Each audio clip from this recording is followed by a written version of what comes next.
Hey, this is Ellen Christina of Embassy Promotions, and I help influencers and creators future-proof their wealth and their brand by building digital assets. And in today's video, we're going to be talking about how to monetize your audience as an influencer without brand deals. Now, before anyone comes for me, I just want to say, I'm not saying as in, like, obviously your whole kind of identity as an influencer. I'm just going to grab a drink because honestly my throat is, I've got a really bad cough that I got no doubt from one of my toddlers.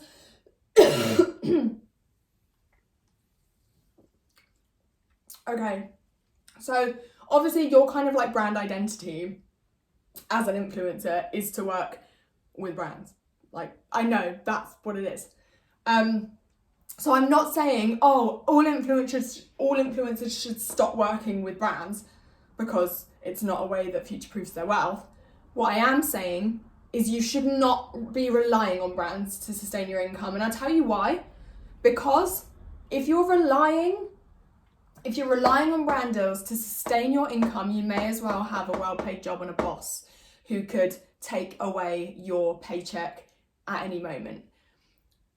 Working with someone else, a third party, another entity who is in control of the money that you then get paid, that's a variable, a circumstance that is out of your control. You're not in control of that, which means that anything can happen. Excuse me. That means anything can happen.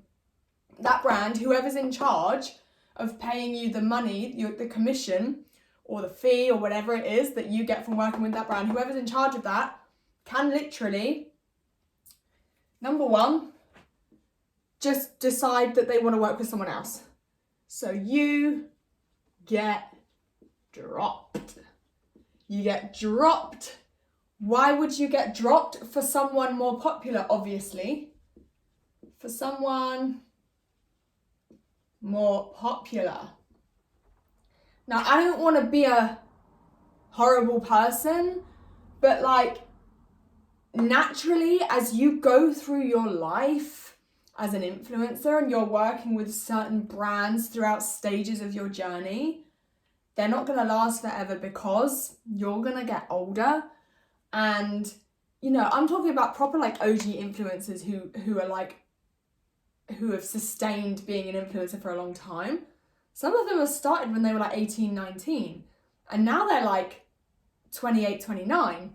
And I bet the similar sort of brands that they worked with when they were 18, 19 are probably want to still be working with other 18, 19-year-olds. Not necessarily people who are later on in their, like, getting on a bit. I'm 30, so like, I'm not saying that 28, 29 is old. I'm just using it as an example. So naturally, your popularity may decline because, you know, because you're getting older, but also there are like every single year, there are new influencers coming through the ranks. Like, there are new influencers. Oh, my nose is running now and I've got a really bad hay fever. My goodness. I'm so sorry about this. There are new TV shows. There are new, just like new people starting social media accounts and like becoming influencers. There's literally influencer and creator coaches who are coaching other people how to pitch to brands. So people have like cottoned on to that and they're like monetizing by bringing new influencers into the industry. So you may well just be dropped for someone else who's more popular at that time. I feel bad for saying like the age thing because I didn't want to like demonize getting older.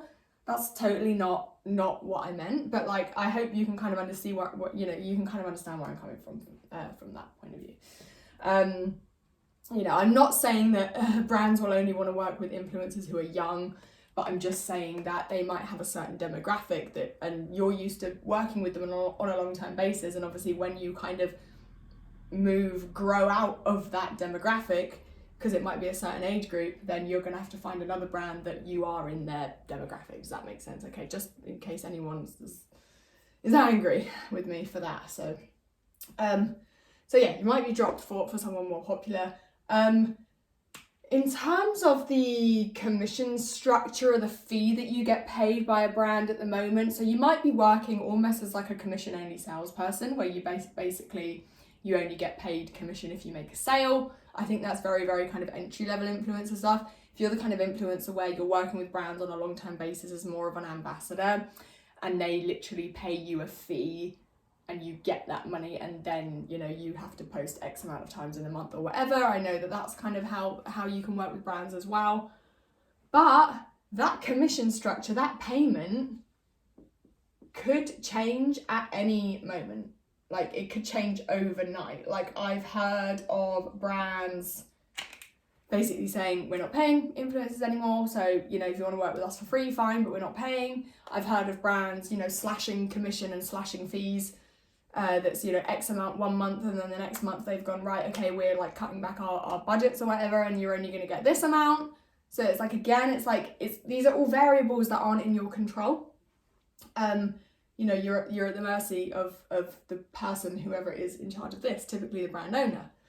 Now, number 3 could be like, they may well just refuse to pay you completely, like, or they might pay you late and things like that.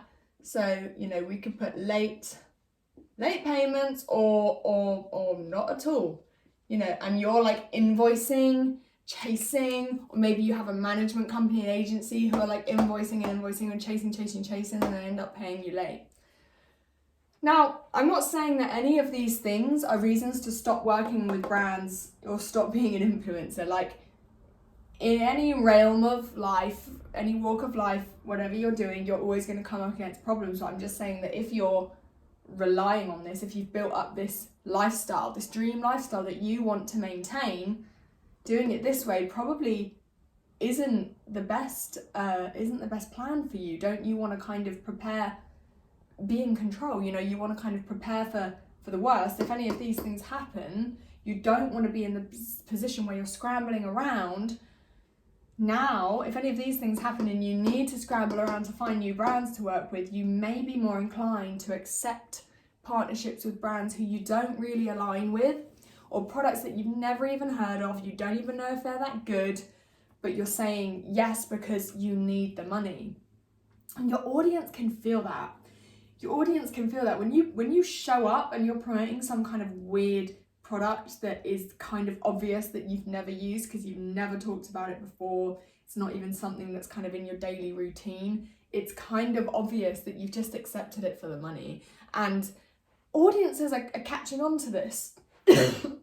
Audiences are really, really wising up to whether or not this is a brand that you are invested in and it's products that you genuinely use and love, versus this random company has sent me this product and offered to pay me to post about it, so I'm going to do that. Like, your audiences can tell the difference. And the more you do the second one, the more you do the latter, the less they will trust you the next time you show up to promote something. Okay?